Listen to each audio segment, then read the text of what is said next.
नमस्कार दोस्तों, आपका स्वागत है एक नए व्हाइट बोर्ड एक्सप्लेनेशन के वीडियो में। इस वीडियो में हम बात करेंगे मेरी current trading system, intraday trading system क्या है।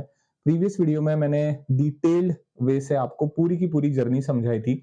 इस सिस्टम तक पहुंचने के लिए मैंने कितना समय इन्वेस्ट करा है, कितने इटरेशंस करे हैं, कैसी ओवरऑल जर्नी रही थी मेरी इस सिस्टम तक पहुंचने के लिए, वो सारी की सारी चीजें मैंने पिछले वाले वीडियो में एक्सप्लेन करी है। अगर वो वीडियो आपने नहीं देखी है तो प्लीज जाके देखना, तब आपको पता चलेगा कि एक ट्रेडिंग सिस्टम बनाने के लिए कितना रियलिस्टिक समय लग सकता है। ठीक है, बिफोर स्टार्टिंग एनीथिंग, सबसे पहले मैं डिस्क्लेमर के रिलेटेड बात करना चाहूंगा। जैसे कि मैंने प्रीवियस वीडियो में भी यही बात कही थी कि यार ट्रेडिंग सिस्टम ज्यादा इंपॉर्टेंट बात होती नहीं है। मेजरली इंपॉर्टेंट बात यह हो जाती है कि ये जो ट्रेडिंग सिस्टम मैं समझाने वाला हूं वो आपके माइंड को सूट कर रही है कि नहीं, आपकी साइकोलॉजी को सूट कर रही है कि नहीं, आप जो चाहते हो वो अचीव हो पा रहा है कि नहीं इस ट्रेडिंग सिस्टम से। इसीलिए इसीलिए मैं बहुत बार एग्जांपल देता हूं। मेरा तो छोड़ ही दो, मेरे तो हार्डली 700 750 सब्सक्राइबर्स होंगे। कोई भी आके 750 सब्सक्राइबर वाला मल्हार नाम का इंसान आपको एक ट्रेडिंग सिस्टम देगा एंड मैजिकली आपकी जिंदगी बदल जाएगी। दोस्तों, ऐसा नहीं होगा। एंड वही है, मैं तो कहता हूं कि सुभाषिश पनी सर की भी एक 5 EMA करके स्ट्रेटेजी है, राइट। तो वो तो बहुत बहुत बड़े ट्रेडर है, वो तो प्रॉफिटेबल ट्रेडर है। मेरा सवाल हमेशा वही रहता है कि 5 EMA के वीडियोज के ऊपर, उनके वीडियो के ऊपर आई गेस 1 मिलियन से ऊपर व्यूज है। तो मेरा सवाल आपसे वही रहेगा कि वो सारे के सारे 1 मिलियन लोग प्रॉफिटेबल होंगे क्या? ठीक है, सिंपल सवाल है। ठीक है, वही है ट्रेडिंग सिस्टम की रियलिटी। किसी की भी ट्रेडिंग सिस्टम जानने के बाद आप वही सिस्टम इस्तेमाल करके प्रॉफिटेबल नहीं बन सकते। बट ये वीडियो मैं इसीलिए रिकॉर्ड कर रहा हूं कि मेरी ट्रेडिंग सिस्टम जानने के बाद शायद आप अपने ट्रेडिंग सिस्टम में कुछ ट्वीक कर लो, या एक थॉट प्रोसेस में आपको कुछ चेंज मिल जाए, या कुछ एक डायरेक्शन मिल जाए अपनी खुद की ट्रेडिंग सिस्टम बनाने के लिए। मैं ये नहीं कह रहा कि आप किसी की भी ट्रेडिंग सिस्टम फॉलो मत करो। अगर आप बिगिनर हो तो आप डेफिनेटली किसी की भी ट्रेडिंग सिस्टम फॉलो करने के बाद प्रैक्टिस करना चालू कर सकते हो। अगर आप टोटल बिगिनर हो तो डेफिनेटली आप ये ट्रेडिंग सिस्टम फॉलो कर सकते हो प्रैक्टिस के लिए, 2 month, 3 month, 4 month, 5 month, 6 month. ठीक है, बट अल्टीमेटली जो ट्रेडिंग की सक्सेस होगी वो अपने खुद के ट्रेडिंग सिस्टम के बाद ही मिलेगी, ऐसा मेरा कहना है।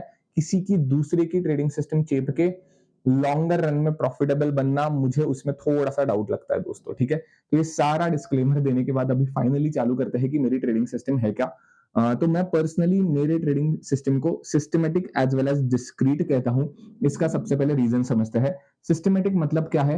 दिन कुछ भी हो, चाहे गैप अप हो, चाहे गैप डाउन हो, चाहे फ्लैट मार्केट खुला हो, फर्क नहीं पड़ता। आपके पास फिक्स्ड सेट ऑफ रूल्स है, आप वही के वही रूल्स फॉलो करके कुछ एंट्रीज लेते हो, कुछ एसएल लेते हो, कुछ टारगेट लेते हो।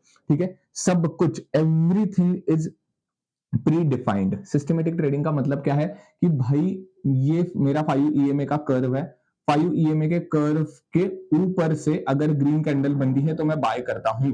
ग्रीन कैंडल, बस बस बस बस, इसके हाई के ऊपर एंट्री, इसके लो के ऊपर एसएल। कुछ सोचना नहीं है। अगर ईएमए की डायरेक्शन ऊपर जा रही है एंड ऊपर से प्राइस आके इधर से एक पॉजिटिव कैंडल बना रही है तो मैं बाय करूंगा इस हाई के ऊपर।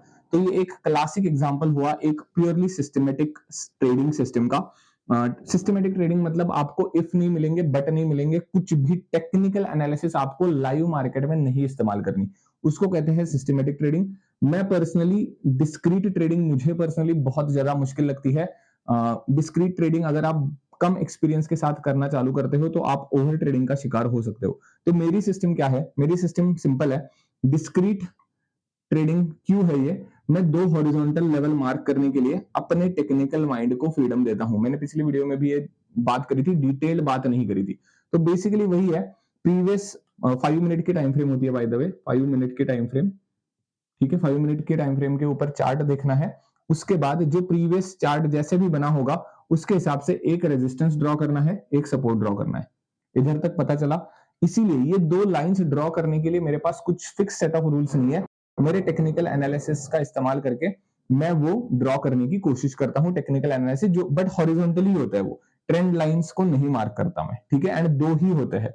तो ये सारी चीजें ऑलरेडी फिक्स्ड है कि मतलब ट्रेंड लाइन नहीं मार्क करूंगा, हॉरिजॉन्टल लाइंस ही मार्क कर दूंगा, दो मार्क कर दूंगा।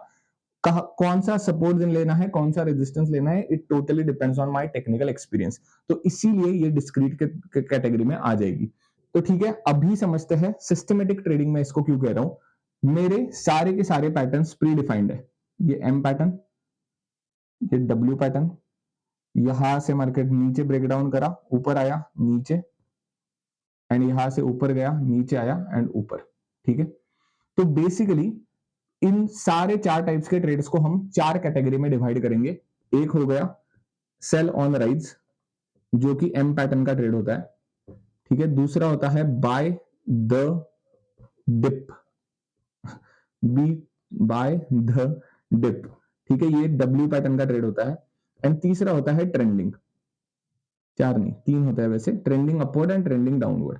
ठीक है, तो मेरे जो S O R and buy the dip के ट्रेड्स है उसमें एम एंड डब्ल्यू पैटर्न होता है। इधर तक आई होप आप समझ पा रहे हो। अभी धीरे धीरे हम एंट्री रूल्स तक आ रहे हैं। मेरी एंट्री हमेशा अभी अभी तक सिर्फ और सिर्फ ये दो बातों के ऊपर फोकस रखो। हमेशा नेकलाइन के ब्रेकआउट के बाद ही होगी। ये जो नेकलाइन है इसके नीचे मुझे कैंडल क्लोज चाहिए। ठीक है, अभी थोड़ा सा क्लीन करता हूं। अभी सिर्फ और सिर्फ एसओआर एंड बीटीडी के लिए मैं एक्सप्लेन कर रहा हूं। ठीक है, तो थोड़ा सा मुझे अच्छा बड़ा एम एंड बड़ा डब्ल्यू के साथ में एक्सप्लेन करना चाहूंगा आपको। इस एरो को भी हटा दो भैया। तो ये है मेरा रेजिस्टेंस, ये है मेरा सपोर्ट, इधर से बना है मेरा एम पैटर्न। ठीक है, इसके नेकलाइन के नीचे ही ट्रेड होगा। बहुत लोग रेजिस्टेंस को टच करने के बाद इधर एंट्री लेते हैं, बहुत लोग इधर एंट्री लेते हैं। मैं पर्सनली नेकलाइन के कंफर्मेशन के साथ ही एंट्री लेना प्रेफर करता हूं। ये किसकी बात चल रही है? SOR, sell on rise. ठीक है, राइज हुआ market, sell on rise, resistance के पास सेल ऑन राइज होता है, इसीलिए इसको मैं एसओआर कहता हूं। ठीक है, तो इधर तक तो बहुत सिंपल है। ये एम पैटर्न के नेकलाइन के नीचे अगर रेड कलर की कैंडल क्लोज होती है तो उसके लो के नीचे एंट्री होती है मेरी, एंड फ्लैट 15 पॉइंट्स का एसएल होता है। ठीक है, इधर में कोई भी 15 पॉइंट्स एसएल, इधर में कोई भी रिट्रेसमेंट का इंतजार नहीं करता, बिकॉज ट्रेंड का कंफर्मेशन ऑलरेडी मिल चुका है। एम पैटर्न मतलब ट्रेंड का कंफर्मेशन ऑलरेडी हो चुका है, बेरिश ट्रेंड मार्केट ने कंफर्म करा है, ये मैं मानता हूं, ये मेरे एनालिसिस के हिसाब से मैं मानता हूं। इसीलिए इसका लो जैसे ही टेकन अवे होगा, इधर एंट्री होगी, इसका हाई कितना भी दूर हो, इसका हाई अगर 40 पॉइंट भी दूर है मुझे फर्क नहीं पड़ता, मैं एंट्री लूंगा पुट के डायरेक्शन में एंड 15 पॉइंट्स का फ्लैट एसएल रखूंगा। अगर मार्केट ऊपर गया तो मेरा एसएल हिट हो जाएगा, कोई बात नहीं है इसमें। ठीक है, एम पैटर्न का एग्जैक्टली उल्टा होता है डब्ल्यू पैटर्न का, वैसे ही है। इधर से डब्ल्यू, इधर से अगर ग्रीन कैंडल बनती है तो इधर इसके हाई के ऊपर मैं कॉल लेना प्रेफर करता हूं, फ्लैट 15 पॉइंट्स का एसएल। ठीक है, तो मैं ये दो टाइप्स के ट्रेड के लिए बिल्कुल भी बजट के ऊपर ध्यान नहीं रखता। बजट मेरा फिक्स्ड रहता है। बजट मतलब क्या? एसएल का बजट, एसएल का बजट फिक्स्ड है SOR and buy the dip के लिए। ठीक है, फिक्स्ड है ये। अभी थोड़ी सी डिस्क्रीटनेस फिर से आ जाएगी ट्रेंडिंग के लिए। ठीक है, ट्रेंडिंग के लिए फिर से एक बार ड्रॉ कर लेते हैं। ये है मेरा रेजिस्टेंस, ये है मेरा सपोर्ट। इधर डेफिनेटली मैं बहुत सारी चीजें डिस्क्रीट तरीके से करता हूं। अभी मेजरली पिछली बार क्या होता था, यहां से मार्केट ने ब्रेकआउट करा, इधर से रीटेस्ट के वक्त ही मैं एंट्री लेता था। तो क्या प्रॉब्लम होती थी, बहुत कम प्रोबेबिलिटी होती थी मैं ट्रेंडिंग मार्केट पकड़ पाता। ठीक है, बहुत कम बार ऐसा होगा कि यहां से ऊपर गया, परफेक्ट रीटेस्ट होने के चांसेस बहुत कम हुआ करते थे। इसीलिए मैंने क्या कहा कि by any chance market continuous ऊपर जा रहा है, ठीक है, ये नहीं हुआ, कंटिन्यूस ऊपर जा रहा है, तो मैंने 38% के आसपास एक एंट्री लेना प्रेफर करा, 38% फिब रिट्रेसमेंट के हिसाब से। ठीक है, ये भी मुझे थोड़ा सा साइकोलॉजिकली फ्रिक्शन आने लगा कि यार नहीं, रीटेस्ट के ऊपर भी मुझे रिजिडिटी नहीं चाहिए, मुझे 38% के ऊपर भी रिजिडिटी नहीं चाहिए। बहुत बार 38% 50% के आसपास अगर रीटेस्ट होता, रिट्रेस होता था, तब मैं एंट्री लेने की कोशिश करता था। ट्रेंडिंग का बात चल रही है अभी, ये सिर्फ और सिर्फ ट्रेंडिंग के ऊपर है।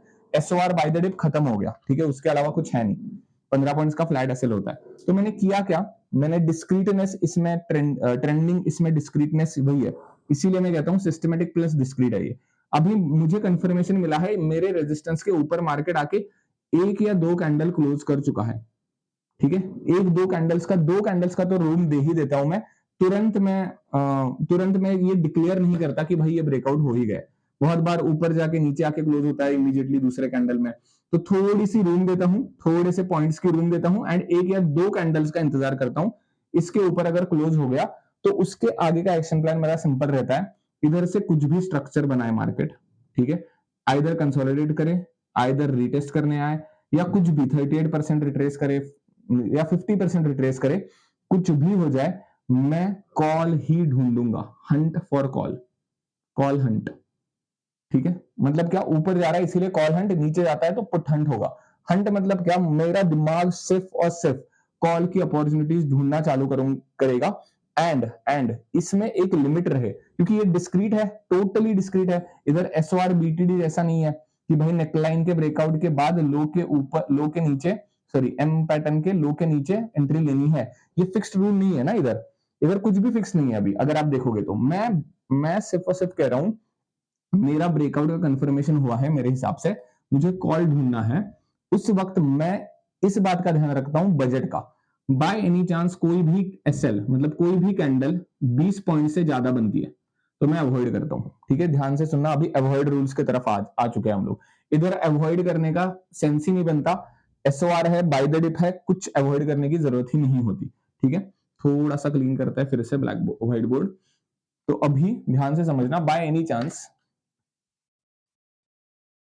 चांस यहां से, ये हमारा रेजिस्टेंस है, यहां से ऊपर गया मार्केट, यहां से नीचे आया, एंड यहां ना प्रीमियम की बात कर रहा हूं, प्रीमियम में बहुत बड़ी कैंडल बन गई 25 पॉइंट की। 25 point is not my budget as per the risk to reward. मेरा मैक्सिमम बजट होता है 20 पॉइंट का, 15 पॉइंट्स या 20 पॉइंट, ये दो ही मेरे एसएल होते हैं। इसके बीच में 16 17 18 पॉइंट चलेगा, मैक्सिमम इज दिस। तो ट्रेंडिंग ट्रेड कैप्चर करते वक्त 20 पॉइंट से ऊपर अगर कुछ भी कैंडल बन रही है तो मैं अवॉइड करता हूं। ठीक है, ये है अवॉइड रूल्स। तो कभी भी मुझे जो कॉल की अपॉर्चुनिटी ढूंढनी है वो एक कैंडल के ऊपर ढूंढनी है, एंड वो कैंडल 20 पॉइंट से कम होनी चाहिए। As simple as that. ये डिस्क्रीटनेस है ट्रेंडिंग ट्रेड्स पकड़ने के लिए। थोड़े से टफ होता है ट्रेंडिंग ट्रेड्स पकड़ना, बट हाँ, over the time, over the experience पता चल जाते हैं, मिल जाएंगे आपको। ठीक है, आई होप आपको अवॉइड रूल्स पता चल गए हैं, और किस वक्त मैं अवॉइड करता हूं। हाँ, इधर तो कुछ अवॉइड करने का सेंस है, हाँ ये एक अवॉइड करने का सेंस है। दूसरा, अभी बाय एनी चांस ये जो रेंज है ये बनी है 200 पॉइंट्स की। ठीक है, एंड अभी मेरा एम पैटर्न की नेकलाइन, ध्यान से सुनना, अवॉइड कब होता है। एम पैटर्न की नेकलाइन यहां कहां पे बनी, एंड एम पैटर्न के नीचे हम ट्रेड लेते हैं पुट का, ये एक कैंडल बनी, एंड इसके लो के नीचे एंट्री हो रही है। ठीक है, ये पूरी रेंज 200 पॉइंट की है, इधर मेरी एंट्री बनी है। ठीक है, एंड अभी जो मेरी एंट्री है, ठीक है, ये मेरा एंट्री पॉइंट है। एंट्री पॉइंट से नीचे वाला सपोर्ट, ये जो रेंज बनी है, ये अगर 100 पॉइंट से लेस है, ध्यान से सुनना, ठीक है, इसका भी रीजन बता देता हूं। 100 पॉइंट से कम है मतलब क्या, नेकलाइन के ब्रेकआउट के बाद एक कैंडल मिली मुझे, एक एंट्री पॉइंट मिला, बट उस एंट्री पॉइंट के नीचे जगह ही नहीं बची ज्यादा। ट्रेंड चाहिए ना, इधर से लेके इधर तक मुझे मुंह कैप्चर करनी है, उसको कहते हैं सेल ऑन राइज मेरे हिसाब से। इधर से लेके इधर तक एक मुंह कैप्चर करनी है, उसको कहते हैं बाय द डिप। बट ये जो सपोर्ट पड़ा है मेरा मेजर, उसमें 100 पॉइंट से कम का अगर फासला है तो मैं इस पूरे एम पैटर्न को इग्नोर करूंगा। तो बेसिकली अवॉइड एसओआर एंड बीटीडी में तब होगा जब नेकलाइन बीच के आसपास किधर बनेगी, ये रेंज के। ठीक है, इसका कोर थॉट प्रोसेस वही है। मेरे प्रीमियम में टारगेट होते हैं 50 पॉइंट्स, तो इंडेक्स में मुझे एटलीस्ट, निफ्टी के इंडेक्स में एटलीस्ट 100 पॉइंट्स का बफर चाहिए, 100 पॉइंट्स रूम चाहिए। इधर इधर मेरी एंट्री है, इधर से इधर तक जाने के लिए मुझे एटलीस्ट 100 पॉइंट्स चाहिए। इसी रीजन की वजह से मैं अवॉइड करता हूं, चाहे वो एम पैटर्न हो चाहे वो डब्ल्यू पैटर्न हो। ठीक है, आई गेस ये 2-3 वक्त ही मैं अवॉइड करता हूं ट्रेड्स को, एंड आई गेस मैंने सारी चीजें कवर कर दी। कब मैं अवॉइड करता हूं, 20 पॉइंट से ज्यादा अगर बड़ी कैंडल बन गई तो ट्रेंडिंग मार्केट के वक्त अवॉइड होता है। M pattern and W pattern की नेकलाइन अगर बीच में कहां पे आ गई तो मैं अवॉइड करता हूं। एंड तीसरा, अगर पहला एसएल हुआ है ट्रेंडिंग डायरेक्शन में तो ट्रेंड के कंफर्मेशन के साथ ही दूसरा ट्रेड होता है। तो सारे के सारे अवॉइड रूल्स भी मैंने कवर कर दिए। आई गेस ठीक ही है अभी तक तो। ट्रेलिंग ट्रेलिंग रिसेंटली ही ऐड हुई है। सिंपल है, मेरे टारगेट्स कितने होते हैं actually, risk to reward rules में सबसे पहले आता है री एंट्री। ठीक है, नहीं ट्रेलिंग ही कवर कर देता हूं, फर्क नहीं पड़ता, एक ही है। ये मेरी एंट्री है, ठीक है, 15 पॉइंट्स का एसएल है। आइदर मेरे 50 पॉइंट्स के टारगेट होते हैं या मेरे 100 पॉइंट्स के टारगेट होते हैं। ठीक है, ये फिक्स्ड है मेरा। एंट्री 15 पॉइंट्स का एसएल या 20 पॉइंट का एसएल, 15 या 20 depending on the candle size, ये एंट्री हो गई।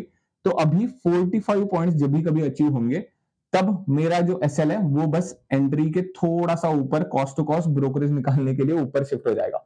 45 पॉइंट्स, 45 पॉइंट्स से पहले ट्रेलिंग नहीं होती दोस्तों। और दूसरी ट्रेलिंग जब होती है जब 2 घंटे से ज्यादा होल्ड टाइम है प्लस 2 पीएम से ज्यादा बचे हैं टाइम, 2 आवर एंड 2 पीएम से ज्यादा, ये अगर हो गया तभी और तभी ट्रेलिंग ऐड होगी depending on the current structure. जैसे उसके हिसाब से अगर प्रॉपर इधर कुछ स्ट्रक्चर बना है तो एक ट्रेलिंग एसएल में ऐड कर दूंगा, इतना बड़ा एसएल देने की जरूरत नहीं है। बहुत बार क्या होता है, ये मेरी एंट्री है, इधर के इधर पड़ा रहता है मार्केट, ना 45 पॉइंट्स अचीव हुए, ना मेरा एसएल हिट हुआ, ना कुछ हुआ, तो इधर किधर मुझे मौका मिला तो 20 पॉइंट्स के आसपास में ट्रेलिंग एसएल ऐड कर दूंगा। वो तभी होगा जब 2 घंटे से ज्यादा का होल्ड टाइम होगा, उसके पहले जल्दबाजी में कोई भी ट्रेलिंग नहीं होगी। वो मैं पहले करता था, वो मेरे रिस्क टू रिवॉर्ड को हैम्पर करती थी। ठीक है, तो ट्रेलिंग के रूल समझ गए, 45 पॉइंट्स के बाद ही ट्रेलिंग हो जाती है, चाहे आपका टारगेट 50 पॉइंट का हो, चाहे आपका टारगेट 100 पॉइंट्स का हो, ट्रेलिंग 45 पॉइंट्स के बाद ही होगी। एंड वो एंट्री के इधर थोड़ा सा ऊपर, एंट्री इधर है 1-2 पॉइंट्स ऊपर, बस ब्रोकरेज निकालने के लिए मैं वो कॉस्ट टू कॉस्ट पे लेके आता हूँ। ठीक है, ट्रेलिंग हो गई। री एंट्री बहुत सिंपल है, अगेन एंट्री हो गई, इधर एसएल हो गया, बहुत सिंपल रखा है। अभी बहुत बार ये देखा गया है, इधर से एसएल हिट हुआ एंड उसी कैंडल में फिर से एंट्री को रिक्लेम कर दी, कुछ हैमर कैंडल ऐसी बन गई, तभी और तभी मैं री एंट्री लेता हूं, वरना re entry is nothing but a fresh trade for me, fresh trade. Second trade anyways होता है मेरा, 2 ट्रेड्स मैक्सिमम दिन के होते हैं। तो अगर वैसा कुछ सिनेरियो हुआ, एसएल हुआ एंड इमीडिएटली 15 पॉइंट्स ऊपर एनगल्फ करके एक पॉजिटिव ग्रीन कलर की कैंडल बन रही है या हैमर बन रही है, तभी और तभी मैं री एंट्री करता हूं, या एक second trade as a fresh mindset के साथ ही लेना प्रेफर करता हूं, सारे रूल्स का विचार करके। रिस्क टू रिवॉर्ड रूल 1:3 का रिस्क टू रिवॉर्ड होता है मेरा, 1:3 या 1:6, मतलब क्या 50 पॉइंट्स या 100 पॉइंट्स। ठीक है, एसएल ये टारगेट हो गया, एसएल हो गया हमारा 15 पॉइंट्स या 20 पॉइंट्स मैक्स। ठीक है, तो ये रिस्क टू रिवॉर्ड है बेसिकली।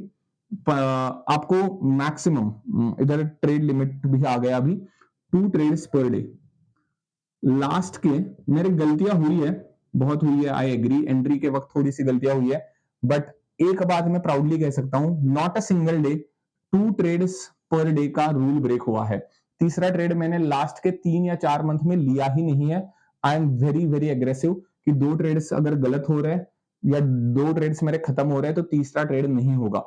कभी भी 20 पॉइंट से ज्यादा, 1 पॉइंट का भी एसएल ज्यादा नहीं गया। हाँ, मतलब 20.5 21 वगैरह वो ठीक है, but I guess you are getting my point. 20 point मतलब 20 पॉइंट से ज्यादा एक ट्रेड के ऊपर रिस्क नहीं ली गई है मुझसे। तो basically trade limit and risk reward के जो रूल्स है, यही कारण है मैं सर्वाइव कर पाया हूं इतने दिनों तक।